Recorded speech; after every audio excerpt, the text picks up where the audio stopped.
The first thing many of us do after landing is walk straight to the rental counter to secure a vehicle for the week. It feels like the most logical way to ensure we can actually see the sights on our own terms. But a single search for a destination like Glencoe reveals a web of entirely different geographic realities. You could be heading to a suburb of Chicago, a remote village in the Highlands, or a historic station in the Australian outback. These locations range from the highly regulated, dense street grids of Illinois to the untamed mountainous topography of Scotland.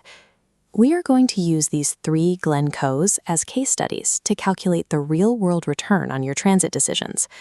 The total cost of reaching these spots includes the fuel and the ticket, but also the logistical friction built into the local infrastructure. Public transit often feels like surrendering your schedule to a stranger, while driving yourself suggests you have total control over the journey. But that control is often an illusion maintained by the bureaucratic trap.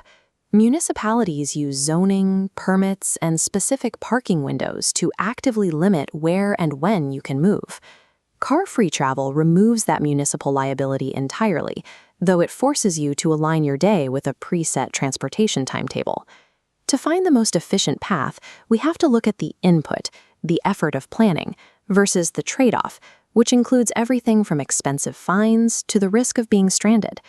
Choosing between these 2 systems means deciding which one imposes the fewest constraints on your specific itinerary.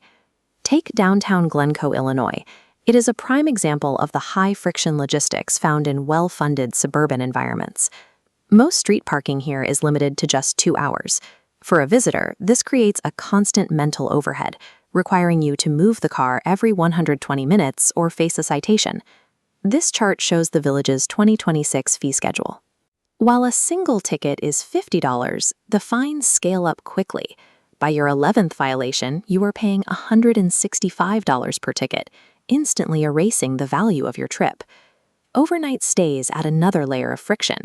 Parking on the street is banned between 2 a.m. and 6 a.m., and securing an exemption requires logging into a municipal portal to register your vehicle in advance. Now, look at Glencoe in South Australia. Here, driving isn't a bureaucratic risk, it is a geographic necessity. This is a 19th century sheep shearing station located 23 kilometers from the nearest city. Because there is no public transit safety net, your ability to see this history depends entirely on your own vehicle. Driving strategies sit on 2 extremes. A vehicle is mandatory for remote history, but it becomes a financial hazard in highly regulated suburbs. The Highlands of Scotland offer a different test case, the Woodlands Glencoe Resort, where a car-free strategy is actually encouraged. The effort here happens up front. You might take the Caledonian sleeper train from London, waking up in Fort William ready to start your journey. The scenic return on this investment is world-class. By taking the train across the viaducts, you experience the landscape without ever having to worry about mountain driving or parking liability. The trade-off is the final mile. To reach the resort, you have to time your arrival with specific bus routes, or be prepared to haul your luggage on foot along trails like the West Highland Way. You also give up food autonomy. Without a car to reach a supermarket, you are limited to the local ecosystem of food trucks and delivery services that serve the estate. Car-free travel maximizes your relaxation and your view of the mountains, but only if you are willing to let the local timetable dictate your day. Commuter rail often provides a reliable middle ground. A $3 daily permit for the Metra is a high-value, low-stress alternative to street parking. However, you cannot assume a dot on a map guarantees a functional route. This vintage photo shows Glencoe Station in South Africa when it was a major railway junction. Today, the buildings have been stripped of their doors and windows, and the entire facility has been left to rot. If you arrive at an abandoned node like this with no backup plan, your logistical ROI drops to 0 immediately. Public transit is a viable strategy only when the infrastructure is maintained. Relying on a route's historical reputation can leave you stranded.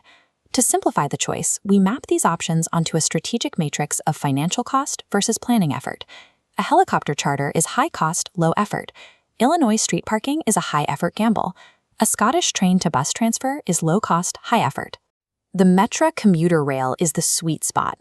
Inexpensive with 0 planning effort, making it the most efficient way to access the grid. Efficiency comes from matching your personal tolerance for logistical friction to the specific rules of the local grid. For system optimizers, visiting regulated zones like Illinois, ignore the street parking entirely. Use the designated commuter lots. Paying the small daily fee eliminates the risk of cascading fines and the constant need to move your vehicle. For experiential travelers heading into the Highlands, go fully car-free. Coordinating transit transfers is a small effort compared to the stress-free experience of seeing the mountains without a steering wheel in your hands. For infrastructure realists, always verify the current operational status of local rail lines before you rely on them as your primary transit. Your most effective travel investment comes from the hours spent studying the local grid before you even leave the airport.